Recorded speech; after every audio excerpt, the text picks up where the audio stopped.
ॿाहिरि जेको एहतिजाज थिए थो, मां सम्झां थो त पुरअमन एहतिजाज जेको आहे उहो जमहूरी हक़ आहे ऐं उन्हनि जो क़ानूनी हक़ इहो आहे त हू ट्रिब्यूनल्स में वञनि, जेके इदारा क़ाइमु कया विया आहिनि, इलेक्शन कमीशन में वञनि ऐं जेके एहतिजाज कनि था उन्हनि जे तरफ़ां हिकिड़ी कंप्लेंट जेका आहे इलेक्शन में, इलेक्शन डे ते, इलेक्शन खां पहिरियां या इलेक्शन खां पोइ, उहा हिकिड़ी कंप्लेंट जेका आहे उहा कान्हे का।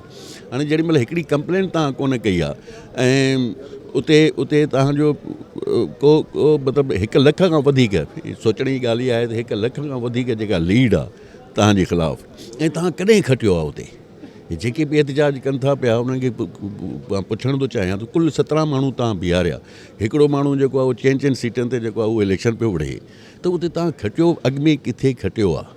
जेकॾहिं GDA जूं अॻु में 4 सीटूं था, उहो जेको फंक्शन लीग जूं पीर साईं जूं 4 सीटूं, हाणे हुन जूं 2 सीटूं आहिनि। ज़ाहिर आहे जेको आहे माण्हू पंहिंजे वोट खे ज़ाया करणु नथो चाहे, पंहिंजे वोट खे जेको आहे ज़ाया, हिननि खे वोट ॾियणु, माण्हू इहो थो सम्झे ॼण वोट ज़ाया करिणो आहे, इन जे करे जेको आहे उहो एहतिजाज कनि था, उहो जमहूरी हक़ आहे, पर उहो जमहूरी हक़ इस्तेमालु कनि जेके ॿियनि जा बुनियादी हक़ आहिनि, जेके अवाम जा बुनियादी हक़ आहिनि, शहरनि जा बुनियादी हक़ आहिनि, उन्हनि जो बि ख़्यालु रखियो वञे। ख़ुशी जी ॻाल्हि आहे, सिंध जा अवाम मैंडेट ॾिनो आहे पाकिस्तान पीपल्स पार्टी के बिलावल भुट्टो ज़रदारी साहब के, इंशाल्लाह वधीक नए जज़्बे सां कमु कबो ऐं ख़िदमत कबी।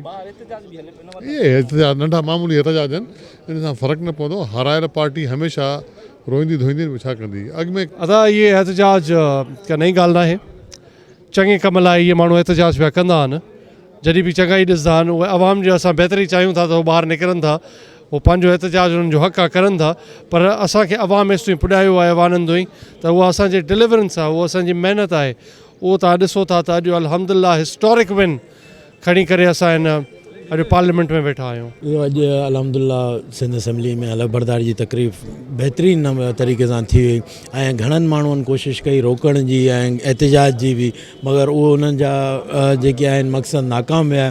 अल्हम्दुलिल्लाह पाकिस्तान पीपल्स पार्टी जा जेके बि मेंबर्स हुआ उन्हनि सभिनीनि हलफ़ खयो ऐं इंशाअल्लाह जेकी 5 साल पाकिस्तान पीपल्स पार्टी के वरी मिलिया आहिनि उनमें वहाँ ॾिसंदा बेहतरी थींदी इंशाअल्लाह। लोगों की तरफ से उनकी मसीही कौम की पहली नौजवान फ़ीमेल जो है वो MPA बनी है आज, तो मैं अपनी पूरी मसीही कौम की तरफ से और अक़लियतों की तरफ से शहीद मोहतरमा बेनज़ीर भुट्टो को खराज अक़ीदत पेश करती हूँ कि जिनकी पार्टी ने शहीद मोहतरमा बेनज़ीर भुट्टो की वर्कर को, एक मसीही जिहाली को असम्बली तक पहुंचाया ताकि वो अपने लोगों के मसाइल की बात कर सके, अपने लोगों के मसाइल को हल कर सके। पाकिस्तान पीपल्स पार्टी पाकिस्तान की वो वाहिद पार्टी है जो हमेशा अक़लियतों की ना सिर्फ बात करती है बल्कि उनके हकूक़ की वकालत भी करती है।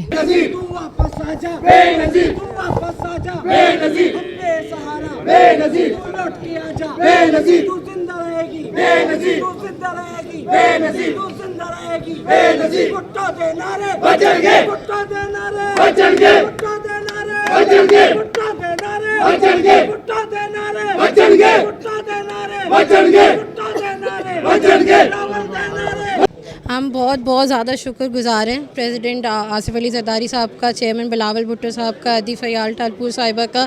उन्होंने जो वादा किया था यूथ को आगे लाने के लिए वो उन्होंने पूरा किया है और हमने इंशाअल्लाह आज हल्फ उठाया है, तो यही कोशिश रहेगी कि आगे अच्छे से अच्छा उनका काम करें। देखें, एहतजाज का सबसे बेस्ट ऑप्शन ये है कि वो इलेक्शन कमीशन जाएं, वहाँ से दोबारा अपना फॉर्म 45 लें। देखें, इस बार नहीं तो इंशाल्लाह अगली बार मिलेगा, लेकिन जिनको अभी मुंतखब किया है लोगों ने उनको मौका दें, उनको चांस दें, इंशाल्लाह वो डिलीवर करेंगे। एहतजाज हो रहा है, हलफ बर्दारी थी, अब जमहूरी एक जो निज़ाम है आप उसे रोक तो नहीं सकते ना।